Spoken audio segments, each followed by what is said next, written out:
just wanted to ask you, as far as the NFL moving forward and the globalization of the sport, what's the value of it? And can you talk a little bit about some of the steps that are being made on the NFL side of things to globalize the sport? Yeah, you look at the last 5-6 years, the NFL concerted effort to go international, mostly speaking about London and playing regular season games over there, and it grew from basically an exhibition to now this year we'll have 4 regular season games. I think when you look at the opportunities for significant growth, it is international, and England's gone well.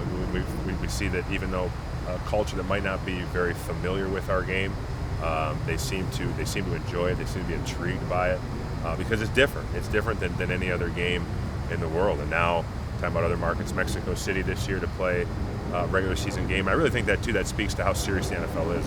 These aren't exhibition games. These are regular season, real games. We know in the NFL how much each game counts. But that's with playing games overseas, and then also with obviously with the connectedness of the world and social media. That's a huge opportunity for growth for us.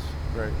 The other thing I want to ask is, as far as where you see the game going, can you talk a little bit about what the sport and its value is for the country here? How the NFL and football plays such a unique role in the development of the country and even sport in general, if you want to talk about that. I mean, I call it the civic religion. We don't play every day. We play one time a week, mostly on Sundays, and that's the ritual, the tradition of a lot of fans, a lot of families. It bonds generations of families. I've met so many women over the last few years that say, watching football with my dad is how we bond. Sure. So it's much more than a game. It's value to the communities that where the game is played, but just value to communities everywhere where they watch football. That's what makes it important.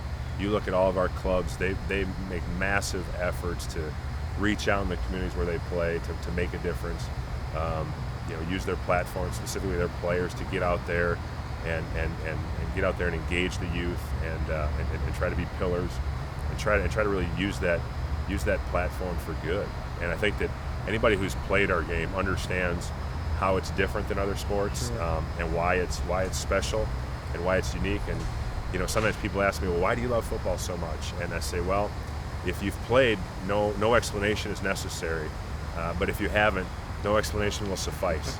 It's one of those things that, fortunately, millions and millions of kids get to experience playing football. And I think that I have yet to meet somebody who played high school football who says they regret it. In fact, most point to it as a very formative experience in their development as a young man. Sure, and I think you hit on some key points when you talked about that in your talk, as far as the sport and its ability to be a change agent.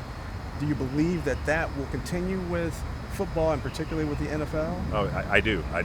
We're redoubling our efforts in the youth and high school football space, and personally, I think that with all the ills that plague our society right now, we need better men. We need more better men, and that's what high school football is about. It's not a game. Much more than that, it's an institution that makes people better, and I think you're going to see more and more efforts from us to help support the high school football coach, because I think really when you talk about having the attention and the relationship of young 16, 17-year-old men, the high school football coach has that. And I believe that's the most important job in America right now, is coaching high school football. That's great.